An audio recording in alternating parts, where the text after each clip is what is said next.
2021 already started off with a big bang. I'm a true champion. And all of it because of a value comparison of the new cookbook from Greg, the Ultimate Anabolic Cookbook 2.0, versus some actual books that fall in the textbook category because the book is so highly overpriced, and that'll offer far more value. And right off the bat, if you can't understand what a alternative is or what the alternative proposal is, Greg, it's not a review, and everyone else, it's not really a review. I don't need to fail that kind of IQ test to buy the book and to review it and to realize I'm not getting $150 worth of cookbook because no cookbook out there is going to be worth $150. Definitely not for me, and I doubt it'll be worth it for many other people. But Greg, and everyone else who bought the book, if you ever get the chance to get an actual nutritional textbook, be it the ones I proposed or some other ones, there's a great chapter in each of every single one of those about artificial sweeteners that I'm sure you'll enjoy. So Greg was very eager to respond. He actually commented twice and replied multiple times. I wish he was this eager when it comes to replying or just addressing other channels that called him out and critiqued him. But hey, I'm here. I'll take the blame. I'm the one to blame. It's all good. So the first comment, or the main comment if you will, is pinned on that video so you can easily find it. I found it hilarious to pin it, so why the hell not? The second one kind of got lost in the shuffle, and it's more interesting from my point of view for a number of reasons. First, it got completely missed. I'm not sure why. And secondly, Greg talks about something that goes against everything that's actually presented to us. So he starts off by calling me a moron, telling me that people will call me a moron. Oh, sorry, people will call me, he didn't specifically call me a moron, but hey, I'll take it. No, it doesn't really matter. And then goes on about telling that the cookbook is great and so on and so forth. I address it by saying that if I prevent a single person from wasting that $150 and spending it somewhere else, I won. Then he goes on to compare a single person versus his alleged 2,500 testimonials, and we know Coach Greg does not lie. He's the most honest person out there. So yeah, let's go off that 2,500 testimonials. So 2,500 people bought the book, and that justifies, because so many people bought it and so many people enjoyed it, that justifies an actual price increase and not a decrease. I don't necessarily see the logic behind that, but let's stick with it.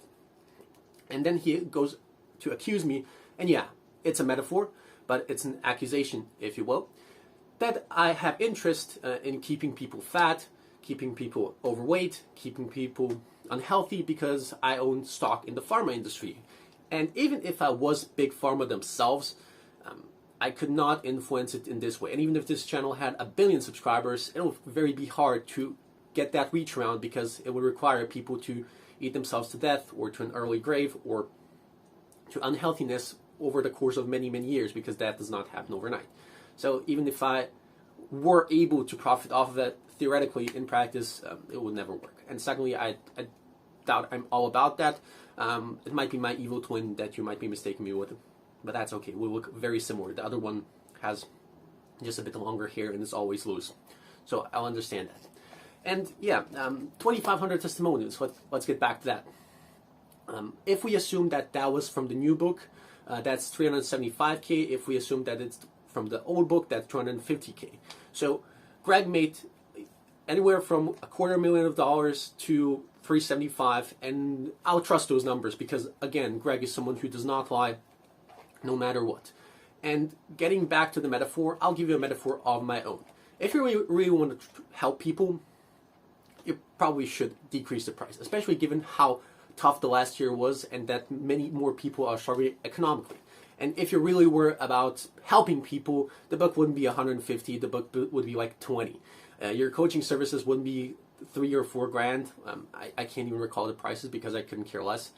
But they would be a lot cheaper. And here's a metaphor of my own, which kind of ties into you claiming we want to help people.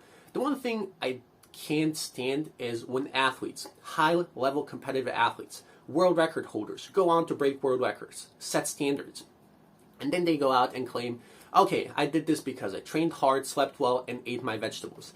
And the main part being the eating the vegetables part, because we know that vegetables make you super strong. And then after they pop after a couple of years, yeah, that's just it.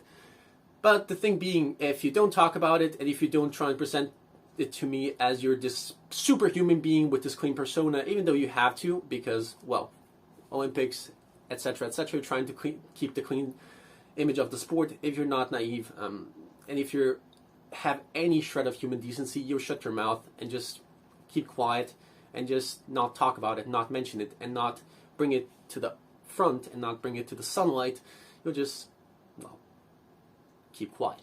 But that's just my thoughts.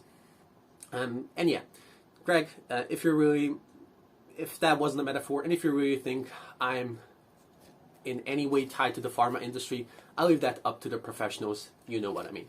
Thank you for watching, thank you for listening, and I enjoyed the next reply, or the next comment, or the next calling me more. That's it.